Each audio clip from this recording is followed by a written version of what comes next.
শেখ মুজিবুর রহমান সাহেব তার জীবনের সবচেয়ে বড় ভুল করলেন ৭২ সালে। বাংলাদেশের স্বাধীনতার চেতনাকে তিনি হত্যা করলেন। ৭১-এর জালেমের বিরুদ্ধে মজলুমের লড়াইয়ের চেতনাকে তিনি হত্যা করলেন। মুক্তিযুদ্ধের চেতনাকে তিনি ধ্বংস করলেন। বাংলাদেশ নামক স্বাধীন রাষ্ট্রকে ভারতের গোলামে পরিণত করলেন। আর এইভাবে ৭১-এর চেতনাকে ৭২-এর চেতনার দ্বারা তিনি গিলে খেয়ে ফেললেন।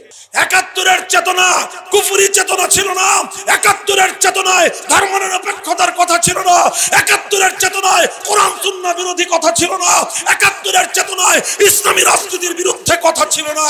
এই সব ছিল ৭২-এর ভেজাল এবং শিরকি কুফরি চেতনার মধ্যে। মুজিব কোটের পকেটের মধ্যে সেই চিরকুটের মধ্যে ৪টা মূলনীতির কথা লিখে দিলেন। সেই ৪ মূলনীতি ভারত রাষ্ট্রের সংবিধানের মূলনীতি। জাতীয়তাবাদ, ধর্মনিরপেক্ষতাবাদ, গণতন্ত্র আর সমাজতন্ত্র নামক ভারত রাষ্ট্রের ৪ মূলনীতির উপর ভিত্তি করে বাংলাদেশে ৭২ সালে শেখ মুজিবুর রহমান সাহেব একটা সংবিধান দিলেন। সেই সংবিধানের মাধ্যমে বাংলাদেশের স্বাধীনতাকে ভারতের চরমতলে বলি দেওয়া হয়েছিল। সংবিধানে ছিল ২০০৮ সালে ফ্যাসিবাদী সরকার ক্ষমতায় এসে সংবিধান থেকে ওই কথাটা আবার মুছে ফেললো, আবার আল্লাহর নাম মুছে ফেললো, আবার আল্লাহর উপর আস্থা এবং বিশ্বাসকে উপড়ে ফেলে আবার সেই ভারতের দালালি কুফরি সংবিধানের ধারা ধর্মনিরপেক্ষতা ফিরিয়ে এনে বাংলাদেশকে আবার ১৬ কলায় ভারতের সেবাদাসে পরিণত করলো। এরপরের ১৫ বছর বাংলাদেশকে ভারতের গোলাম বানানোর ১৫ বছর। এরপরের ১৫ বছর বাংলাদেশের স্বাধীনতাকে ভারত মাতার চরমতলে বলি দেওয়ার ১৫ বছর। এরপরের ১৫ বছর মসজিদের শহরকে মূর্তির শহরে পরিণত করবার ১৫ বছর। এরপরের আওয়ামী দুঃশাসন বাংলাদেশকে ভারতের অঙ্গরাজ্যে পরিণত করবার দুঃশাসন। এরপরের ১৫ বছর আওয়ামী দুঃশাসন বাংলাদেশ থেকে তাওহীদকে মুছে ফেলে শিরকের বিজয় প্রতিষ্ঠা করবার দুঃশাসন। শেখ মুজিবুর রহমান সাহেবের জীবনের সবচেয়ে বড় নেকির কাম, সবচেয়ে বড় ভালো কাজ ১৯৭০ সালে নির্বাচনের আগে তিনি ইশতেহার দিয়েছিলেন। আর সেই ইশতেহারে গোটা জাতির সঙ্গে ওয়াদা করেছিলেন কোরআন সুন্নাহর বিরুদ্ধে কোনো আইন তিনি করবেন না। আপনাদের কি মনে হয় বানায়া কথা বলতেছি? বাংলাদেশের স্বাধীনতার ইতিহাস পড়েন, দলিলে লেখা আছে আওয়ামী লীগের অফিস সেনা পুরাইছে, ইতিহাসটা আর পুরাই দিতে পারে নাই। ওই ধানমন্ডির ৩২ নম্বরও পুরাইছে। সুধা সদনে গিয়ে তালাশ করো, তোমাদের কাছে যে ইতিহাস আছে ১৯৭০-এর আওয়ামী লীগের যে নির্বাচনী ইশতেহার ছিল সেই ইশতেহারে জাতির সঙ্গে ওয়াদা করা হয়েছিল কোরআন সুন্নাহ বিরোধী কোনো আইন তারা করবে না। যদি এটা মিথ্যা হয়ে থাকে আমার কথা, যদি আমি কোনো অসত্য কথা বলে থাকি, কেউ প্রমাণ করতে পারে, হাজার হাজার মানুষের সামনে কথা দিচ্ছি আর কোনোদিন মাইকের সামনে মামুনুল হক কথা বলবে না। চ্যালেঞ্জ নিয়ে আসেন, আমাদের এই চ্যালেঞ্জ মোকাবেলা করেন। ৭০-এ আপনারা জাতির সঙ্গে এই কমিটমেন্ট করেছিলেন কিনা, এই ওয়াদা করেছিলেন কিনা? এরপরে জাতি কি করলো? মারলো বাক্স, খালি মাত্র নৌকা মার্কার বাক্স মারছিল।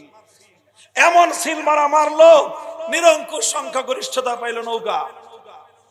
নৌকা জিতে গেল। পশ্চিম পাকিস্তানিরা ক্ষমতা হস্তান্তর না করে ২৫শে মার্চ ৭১ সালের কালো রাত্রিতে বাংলাদেশের উপর হামলা করলো। ২৬শে মার্চ কালুরঘাট থেকে স্বাধীনতার ঘোষণা আসলো। ১৬ই ডিসেম্বর বাংলাদেশ স্বাধীন হলো। ৯ মাস রক্তক্ষয়ী মুক্তিযুদ্ধ হলো। ৯ মাস শেখ মুজিবুর রহমান সাহেব পশ্চিম পাকিস্তানে কারাগারে বন্দী ছিলেন এবং তারা মোটামুটি ভালোই আপ্যায়ন করেছে। যতটুকু আমরা ইতিহাসে পাই, বন্দীও ছিলেন, আপ্যায়িতও ছিলেন। এরপরে তিনি সেখান থেকে মুক্তি পেলেন। মুক্তি পেয়ে সোজা গেলেন লন্ডনে। তারপরে তার দেখা হলো ভারতের তৎকালীন প্রধানমন্ত্রী শ্রীমতী ইন্দিরা গান্ধীর সাথে। ইন্দিরা গান্ধী শেখ মুজিবুর রহমান সাহেবকে বলে দিলেন, বাংলাদেশ যাইতাছস যা, তবে বাংলাদেশের সংবিধান কি হবে আমরা ভারত যেভাবে বলে দিব সেভাবেই তুমি সংবিধান তৈরি করবা। তিনি একটা চিরকুট ঢুকায় দিলেন, একটা চিরকুট। মুজিব কোটের পকেটের মধ্যে সেই চিরকুটের মধ্যে 4টা মূলনীতির কথা লিখে দিলেন। সেই 4 মূলনীতি ভারত রাষ্ট্রের সংবিধানের মূলনীতি জাতীয়তাবাদ, ধর্মনিরপেক্ষতাবাদ, গণতন্ত্র আর সমাজতন্ত্র নামক ভারত রাষ্ট্রের 4 মূলনীতির উপর ভিত্তি করে বাংলাদেশে 72 সালে শেখ মুজিবুর রহমান সাহেব একটা সংবিধান দিলেন। সেই সংবিধানের মাধ্যমে বাংলাদেশের স্বাধীনতাকে ভারতের চরমতলে বলি দেওয়া হয়েছিল।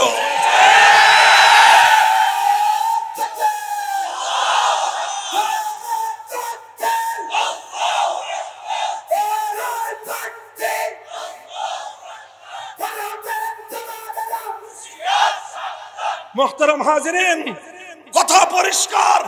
তিনি 70 নির্বাচনের আগে প্রতিশ্রুতি দিলেন কোরআন সুন্নাহ বিরোধী আইন করবেন না, আর সংবিধানের মূলনীতি বানালেন ধর্মনিরপেক্ষতাবাদ নামক কুফরি মতবাদ। তিনি আইন করলেন। কোরআন সুন্নাহর রাজনীতি তো, কোরআন সুন্নাহর আইন তো দূরের কথা, কোরআন সুন্নাহ বাস্তবায়ন করবার যে ইসলামী রাজনীতি, সেই ইসলামী রাজনীতিকে নিষিদ্ধ করে সমস্ত ইসলামী সংগঠনগুলোকে ব্যান করে দিলেন। 72 এই আইনের মাধ্যমে শেখ মুজিবুর রহমান সাহেব 70 নির্বাচনের আগে যেই ভালো কাজটা করেছিলেন, নেক কাজ করেছিলেন, জাতির সঙ্গে ওয়াদা করেছিলেন, সেই ওয়াদা ভঙ্গ করলেন, গাদ্দারি করলেন, বিশ্বাসঘাতকতা করলেন। যেটা ভালো করছেন সেটা ভালো বলি নাই, সাক্ষী আছেন। 70 নির্বাচনের আগে তার ওয়াদার প্রশংসা করি নাই। তো ভালোটা শুধু ভালো খেলে ভালো লাগে না। শেখ মুজিবুর রহমান সাহেব তার জীবনের সবচেয়ে বড় ভুল করলেন 72 সালে। বাংলাদেশের স্বাধীনতার চেতনাকে তিনি হত্যা করলেন।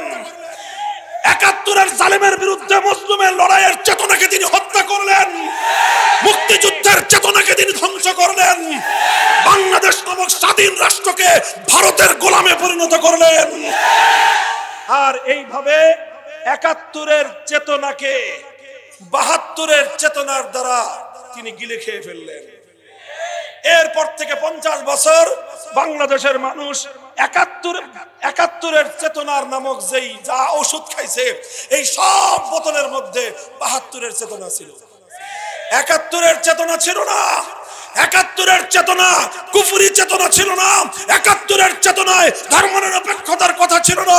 71 চেতনায় কোরআন সুন্নাহ বিরোধী কথা ছিল না। 71 চেতনায় ইসলামী রাজনীতির বিরুদ্ধে কথা ছিল না। এই সব ছিল 72 ভেজাল এবং শিরকি কুফরি চেতনার মধ্যে।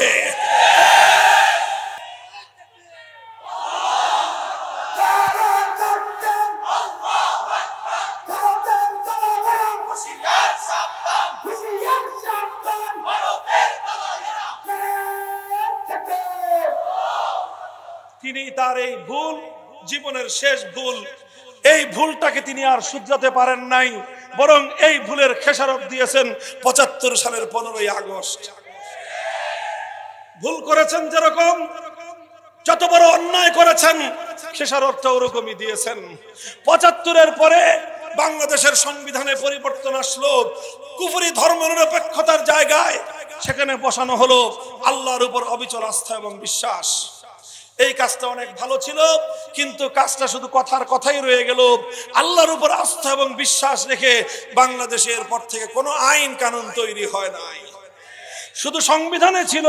2008 সালে ফ্যাসিবাদী সরকার ক্ষমতায় এসে সংবিধান থেকে ওই কথাটা আবার মুছে ফেললো, আবার আল্লাহর নাম মুছে ফেললো, আবার আল্লাহর উপর আস্থা এবং বিশ্বাসকে উপড়ে ফেলে আবার সেই ভারতের দালালি কুফরি সংবিধানের ধারা ধর্মনিরপেক্ষতা ফিরিয়ে এনে বাংলাদেশকে আবার 16 কলায় ভারতের সেবাদাসে পরিণত করলো। এরপরের 15 বছর বাংলাদেশকে ভারতের গোলাম বানানোর 15 বছর। এরপরের 15 বছর বাংলাদেশের স্বাধীনতাকে ভারত মাতার চরণতলে বলি দেওয়ার 15 বছর। এরপরের 15 বছর মসজিদের শহরকে মূর্তির শহরে পরিণত করবার 15 বছর। এরপরের আওয়ামী দুঃশাসন বাংলাদেশকে ভারতের অঙ্গরাজ্যে পরিণত করবার দুঃশাসন। এরপরের 15 বছর আওয়ামী দুঃশাসন বাংলাদেশ থেকে তাওহীদকে মুছে ফেলে শিরকের বিজয় প্রতিষ্ঠা করবার দুঃশাসন।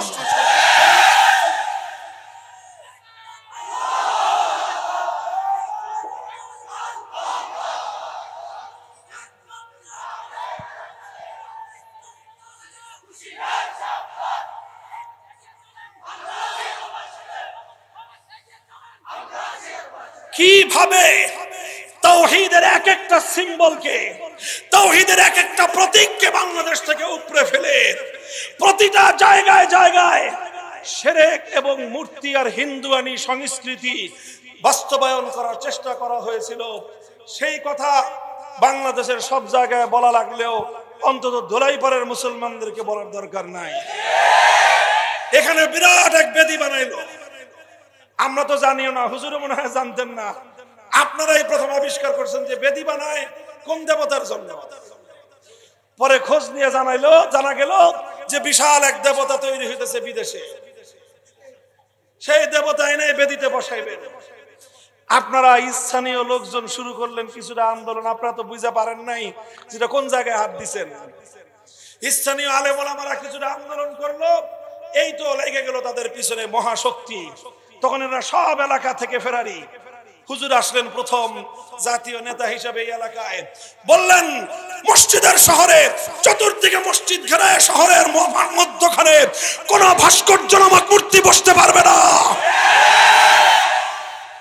এরপরে বললাম আমরা জায়গায় জায়গায় কথা বললাম, যেই নাকি আমরা এই কথাগুলো বললাম মনে হলো ভীমরুলের চাকের মধ্যে ঢিল মারছি। খেপা উঠলেন তারা, ক্ষিপ্ত হলেন আমাদের বিরুদ্ধে, যুদ্ধ শুরু করলেন আমাদের বিরুদ্ধে। আমরা কেন মূর্তির বিরুদ্ধে কথা বললাম? আমরা কেন মূর্তি সংস্কৃতির বিরুদ্ধে কথা বলি? আমরা কেন মসজিদের শহরকে মূর্তির শহরে পরিণত করবার এই কার্যক্রমকে রুখে দাঁড়াই? এটা হলো আমাদের অপরাধ। এই অপরাধে আমাদের 26 জন ভাইকে শহীদ করা হলো।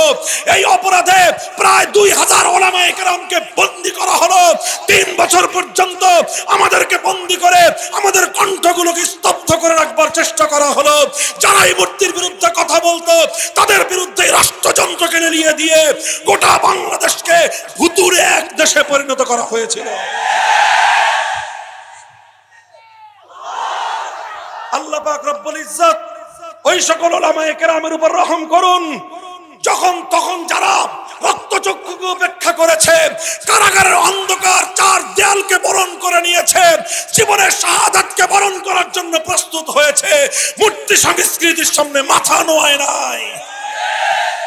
আলহামদুলিল্লাহ সেই ধারায় আস্তে আস্তে আসলো শেষ পর্যন্ত 2024 সালের জুলাই মাস আসলো। আগস্টের 5 তারিখ আল্লাহ পাক একটা বিপ্লব দিলেন, আবাবিলদের মাধ্যমে আসলো বিপ্লব। সেই বিপ্লবের সবচেয়ে বড় বৈশিষ্ট্য ছিল 5ই আগস্টের দুপুর বেলায় যখন গোটা দেশ জানতে পারলো ফ্যাসিবাদী স্বৈরাচারী তিন দেশের দালাল এবং ভারতের সেবাদাসী দেশ ছেড়ে পালিয়ে গেছে। মাত্র একটা ঘন্টা, মাত্র 1 ঘন্টা, কয় ঘন্টা? কোন আলেমের কিছু বলতে হয় নাই, কোন নেতার ঘোষণা দিতে হয় নাই। টেকনাফ থেকে তেতুলিয়া পর্যন্ত কোন মুসলিম জাতীয় স্থাপনার মধ্যে একটা মূর্তি বাকি রাখে নাই। আলহামদুলিল্লাহ কোন একটা মন্দিরের হিন্দুদের কোন মূর্তির গায়ে স্পর্শ করে নাই। আমাদের কথা পরিষ্কার, হিন্দুরা মূর্তি বানাও মন্দিরের মধ্যে, সেখানে আমাদের কোনো বক্তব্য নাই, সেখানে কেউ হাত তুলতে যাবে না, সেটাকে আমরা নিরাপত্তা দেওয়ার জন্য দায়িত্বশীল। কিন্তু মুসলিম জাতির দেশে মুসলমানদের জাতীয় স্থাপনায় কারো বাপদাদার মূর্তি মানব না।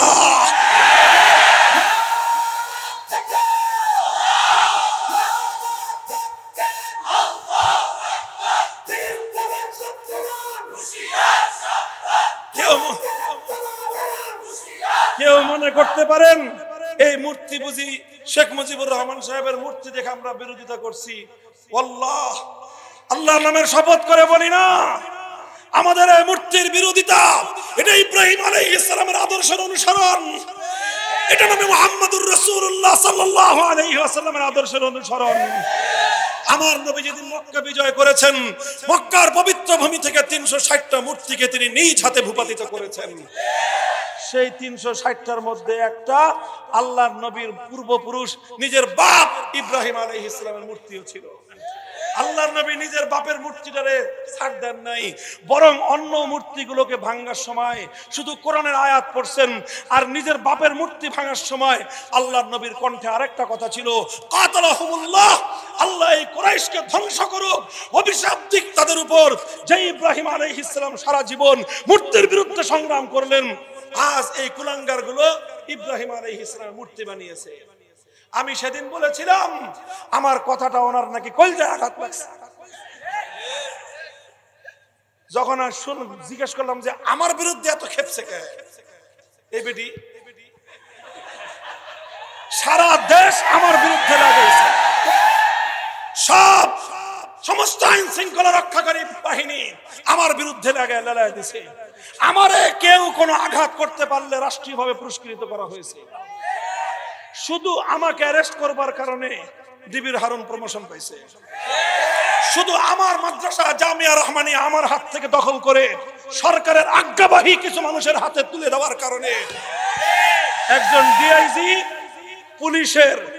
পুলিশ পদক পেয়েছে। ডিআইজি সাহেবের নামটা বললাম না।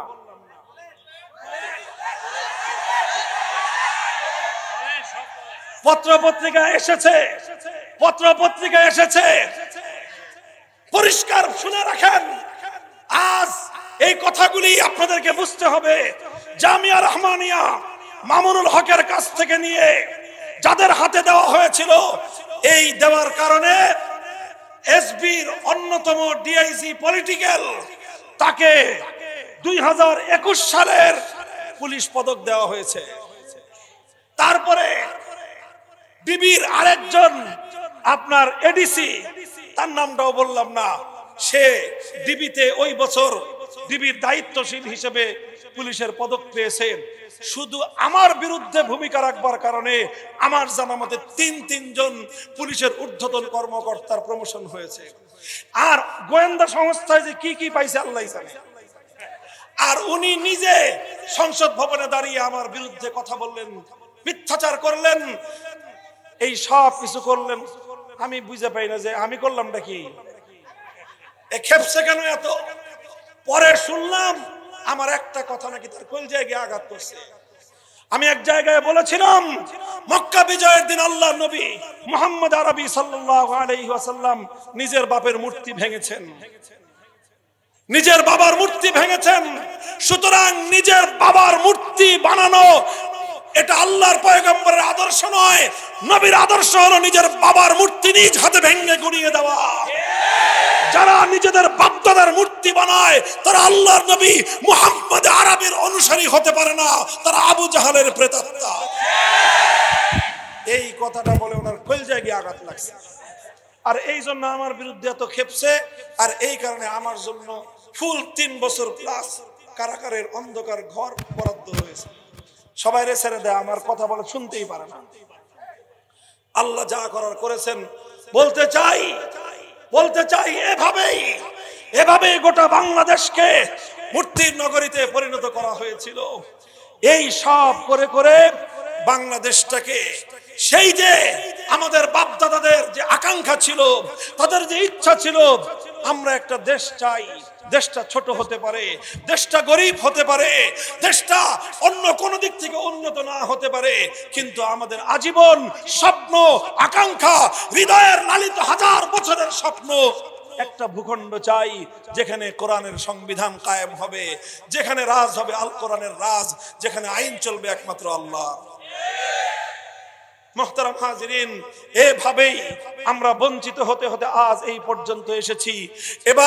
এখন আমার আখেরি পয়গাম আপনাদেরকে সামনে রেখে, এখন বাংলাদেশে একটা আওয়াজ, সংবিধান সংস্কার, সংবিধান সংস্কার, সংবিধান সংস্কার।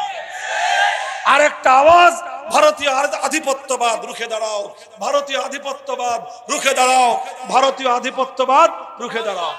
কথা বলেন ঠিক না বেঠিক? এতদিন তো ভারতের বিরুদ্ধে যা কথা খালি আমরাই বলতাম। বাবরি মসজিদ আমি বানাইতে চাইছি, এই কারণে যে আমার বিরুদ্ধে কি পরিমাণ খেপছে। রাম মন্দির যারা করবে, তো এতদিন তো শুধু আমরাই বলেছি, এখন তো শুধু আমরা না, এখন তো অন্তর্বর্তীকালীন সরকার আমাদের পুরাতন দিনের কথাগুলি এখন তাদের বুঝে আসতেছে। আলহামদুলিল্লাহ, দেরিতে হলেও বুঝছেন, ধন্যবাদ। সবাইকে ডাকছেন, গোটা জাতিকে ঐক্যবদ্ধ করতেছেন। আমরা এই ঐক্যের খাতিরে, এই ঐক্যের কাতারে সবার সামনে আমরা আছি। কোনো বিনিময় চাই না, কোনো হালুয়া রুটি চাই না। যদি প্রয়োজন হয় রক্ত দিতে আমাদেরকে বলবেন, হালুয়া রুটি আপনারা খায়েন। কথা বলেন ঠিক না বেঠিক? কথা দুটো, ভারতীয় আধিপত্যবাদ রুখে দাঁড়াও, সংবিধান সংস্কার করো। এই জায়গায় একটা কথা বলি, ভারতীয় আধিপত্যবাদ যদি রুখে দাঁড়াতে চান, গাছের গোড়ায় শেকড়ের মধ্যে পানি ডালবেন আর উপর দিয়ে ডাল ছাড়বেন, এতে কোনোদিন বিষ বৃক্ষ মরবে না। যদি বিষ বৃক্ষ মারতে চান, শেকড় শুদ্ধ উপরে ফেলেন। ভারতীয় আধিপত্যবাদের বাংলাদেশের মূল সূত্র হলো বাংলাদেশের সংবিধানে ভারতীয় গোলামীর ধারা বাতিল করতে হবে। ভারত থেকে পাচারকৃত সেই ধর্মনিরপেক্ষতার কুফরি ধারা ভারতের দিল্লিতে পাঠিয়ে দাও। মুসলমানদের সংবিধানে একটা ধারা সংযোজন করো, সেই ধারাটা হলো এই যে এই দেশে, শরীয়তুল্লাহর এই দেশে, শাহজালালের এই বাংলাদেশে কোরআন সুন্নাহ বিরোধী কোন আইন, কোন নীতিমালা, কোন ধারা থাকবে না। থাকলে বাতিল বলে গণ্য হবে।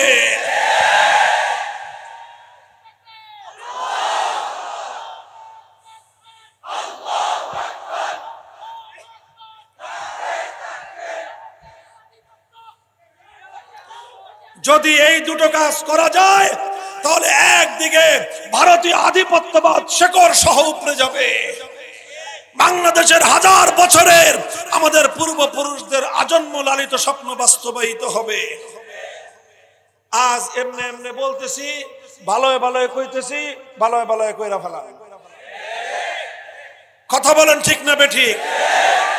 যদি বলেন না করলে হুজুর কি করবেন, শুনে রাখেন, পরিষ্কার ঘোষণা আমাদের। এই প্রজন্মের আবু সাঈদরা জালিমের বুলেটের সামনে কিভাবে বুক চিতিয়ে দাঁড়ায়। যদি এক ফ্যাসিবাদকে উৎখাত করবার জন্য আমার 2000 তামাল সন্তান জীবন দিতে পারে, আল কোরআনের রাজ কায়েম করবার জন্য শহীদ ঈদগাহে 2 কোটি যুবক হাজির হবে, 2 কোটি যুবক জীবন দেবে।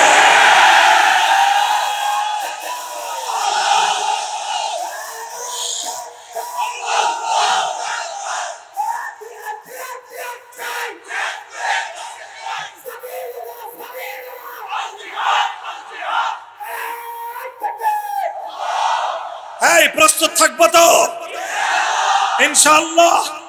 এ জাতির যুব প্রজন্ম প্রস্তুত হচ্ছে। শুধু এখন আর মাদ্রাসা নয়, স্কুল কলেজ ইউনিভার্সিটি গুলোর ছেলেরা আজ তাওহীদ এবং একত্ববাদের চেতনাকে ধারণ করতে শিখছে। বাংলা টেকনাফ থেকে তেতুলিয়ায় নতুন বিপ্লবের স্লোগান তৈরি হচ্ছে, নতুন বিপ্লবের রণাঙ্গন তৈরি হচ্ছে, নতুন বিপ্লবের সেই বিপ্লবের রাজপথ বিনির্মাণ হচ্ছে। সেই রাজপথের স্লোগান হবে লা ইলাহা ইল্লাল্লাহ, লা ইলাহা ইল্লাল্লাহ। প্রস্তুত থাকবেন তো ইনশাআল্লাহ? বিপ্লবের ঘোষণা বলেন, বিপ্লবের ঘোষণা, বিপ্লবের ঘোষণা ইনশাআল্লাহ। সাহস করে সামনে কদম উঠাও, বাতিল টিকতে পারবে না ইনশাআল্লাহ।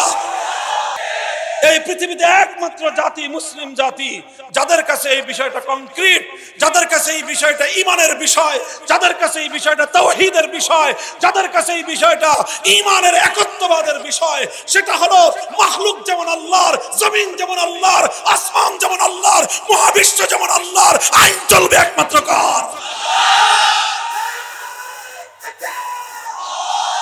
না, আমাদের এত বড় বিদেশের দরকার নাই, আমাদের এত উন্নত রাষ্ট্রের প্রয়োজন নাই, আমাদের বিশাল সাম্রাজ্যের প্রয়োজন নাই, আমাদের শক্তিশালী রাষ্ট্রের প্রয়োজন নাই।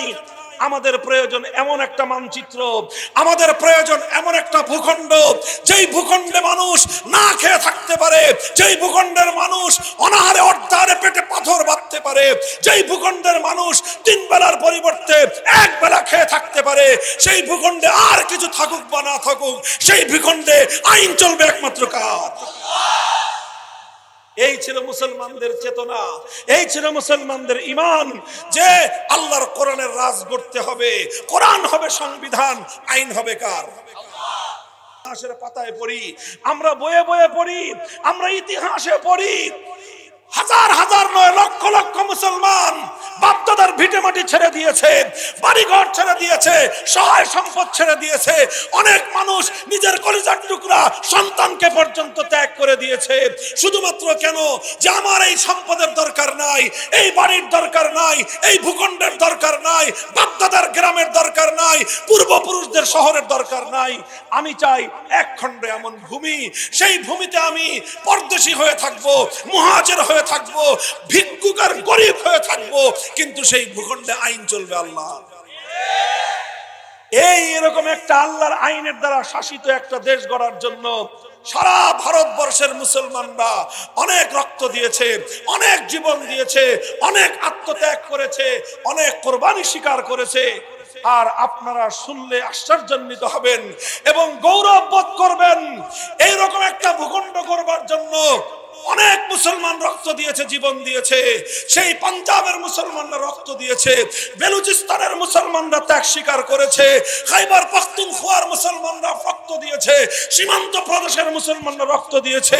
লাহোর থেকে নিয়ে শুরু করে সেই লাহোর থেকে করাচি পর্যন্ত অনেক মানুষ ত্যাগ আর কোরবানি স্বীকার করেছে। তবে গোটা ভারতবর্ষের সমস্ত মুসলমানদের ত্যাগ, কোরবানি, তাদের তিতিক্ষা, তাদের রক্ত যদি এক পাল্লায় রাখা হয়, আর শুধুমাত্র আমাদের এই বাংলাদেশের মুসলমানদের ত্যাগ আর কোরবানি যদি আরেক পাল্লায় রাখা হয়, আল্লাহর কসম খেয়ে বলি, বাংলাদেশের মুসলমানদের ত্যাগ আর কোরবানির পাল্লা ভারী হয়ে যাবে। কারা ছিল সেই মুসলমান বাংলাদেশে? আমার বাপদাদা, আপনার বাপদাদা, আমাদের পূর্বপুরুষরা। আমাদের পূর্বপুরুষরা তারা যেই ত্যাগ আর কোরবানি স্বীকার করেছে, বাড়ির পাশের কলকাতাকে লাথি মারছে, নিজের বাড়ির চতুর্পাশের ভারতকে তালাক দিয়েছে, দিল্লিকে লাথি মেরে 2000 মাইল দূরের পশ্চিম পাকিস্তানিদের সঙ্গে হাতে হাত মিলাইছিল। পশ্চিম পাকিস্তানিদের প্রতি আলগা কোনো প্রীত ছিল না, খান পাঠানদের সঙ্গে আমাদের কোনো কালেই আলাদা কোনো মহব্বত ছিল না। শুধু একটা জিনিসেরই চাহিদা ছিল, সংবিধান হবে আল কোরআন, আইন চলবে কার? 1947 সালে আমার আল্লাহ সেই রাষ্ট্র দিলেন। সেই রাষ্ট্র দেওয়ার পর শুরু হলো গাদ্দারি, শুরু হলো বিশ্বাসঘাতকতা। পশ্চিম পাকিস্তানের স্বৈর শাসকরা, একটার পর একটা শাসক আসে, আর ওলামায়ে কেরাম বলে যে কথা তো ছিল যে আইন হবে কার? শাসন হবে আল কোরআনের, আপনারা কোরআনের শাসন দেন। শাসকরা কয় যে হুজুর, রাষ্ট্রটা তো এখনো শিশু রাষ্ট্র, ইসলামের আইন শাসন একটু শক্ত, কঠিন। এই শিশুকে কঠিন খাবার খাওয়াইলে চলবে না, তো শিশুটা একটু বড় হোক, তারপরে আমরা কোরআনের শাসন দিব। আচ্ছা ঠিক আছে, কয়দিন আপনারা তাইলে পশ্চিমা ইউরোপিয়ানদের আইন দিয়ে কয়দিন চালান, আপনার শিশুটা একটু বড় হোক, তারপরে আমাদেরকে ইসলামী শাসন দিবেন না? ঠিক আছে, দেন। 5 বছর পরে হুজুররা জিজ্ঞাসা করলো, আপনার শিশু বড় হয়েছে? কয় না, এখনো বড় হয় নাই। 10 বছর পরে জিজ্ঞাসা, আপনার শিশু বড় হয়েছে? কয় না, এখনো বড় হয় নাই, এখনো ইসলামী শাসন দেওয়া যাবে না। 15 বছর পরে আবার জিজ্ঞেস করলো, শিশু বড় হয়েছে? কয় না, এই শিশু এখনো বড় হয় নাই, এখনো এখানে ইসলামী শাসন দেওয়া যাবে না। 20 বছর পর জিজ্ঞাসা করলো, আপনার বুইরা খাটা, সেই পোলা বড় হয়েছে? ভাই, দুঃখে দুঃখে বলি, দুঃখে আমার আব্বাজান শাইখুল হাদিস আল্লামা আজিজুল হক রহমাতুল্লাহি আলাইহি, তিনি এই দুঃখের কথাটা, এই আফসোস আর হৃদয়ে রক্তক্ষরণের কথাটা কৌতুক করে বলতেন। 24 বছরেও এই শিশু এটার সাবালক হইল না। আপনি বসেন, এদিক সেদিক ইশারা করবেন না, একটু একটু একটু একটু ধৈর্য ধরেন, একটু ধৈর্য ধরেন, একটু একটু। কিছু তো কথা বোঝা যাচ্ছে নাকি? আপনি মাইক ঠিক করতেছে, আপনারা ধৈর্য ধরেন। এক কথা লাইন হারায় গেলে আর কথা ফিরে আসবে না। শাইখুল হাদিস রহমাতুল্লাহি আলাইহি বলতেন যে 24 বছরেও যেই শিশু সাবালক হয় না, যেই শিশু 24 বছরেও বালেগ হয় না, এটা 90 বছরেও বালেগ হবে না। বেটা 24 বছরে একটা পোলা তাগড়া যুবক হয়, 24 বছরের যুবক তো বিপ্লব করে, 24 বছরের যুবক তো ইনকিলাব আনে, 24 বছরের যুবক তো সমস্ত বাতিলের বিরুদ্ধে লড়াই করে। আর তার পাকিস্তানি 24 বছরের বুইরা খাটাস এই রাষ্ট্র তুই কস এখনো শিশু, এটা এখনো বড় হয় নাই। তোর এই পাকিস্তান নামক এই 24 বছরের এই শিশু 24 বছরেও যখন এই বুইরা খাটাস বালেগ হয় নাই, এটা 90 বছরে আর বালেগ হবে না। কাজে এই পোলার আর দরকার নাই, আমাদের এই পোলার আর দরকার নাই। ভেঙে ফেলো পাকিস্তান, টুকরো করে দাও পাকিস্তান, খান খান হয়ে যাক গাদ্দারির পাকিস্তান। আল কোরআনের রাজ কায়েম করবার স্বপ্ন দেখিয়ে মুসলমানদের অজস্র রক্ত আর জীবনের উপর দাঁড়িয়ে যারা কোরআনের শাসন কায়েম করার কথা বলে পাকিস্তান এনেছিল, 24 বছর পর্যন্ত গাদ্দারি করবার কারণে জাতি তাদের থেকে মুখ ফিরিয়ে নিল। আল্লাহর অভিশাপে ভেঙে টুকরো হয়ে গেল সেই অভিশপ্ত দেশ।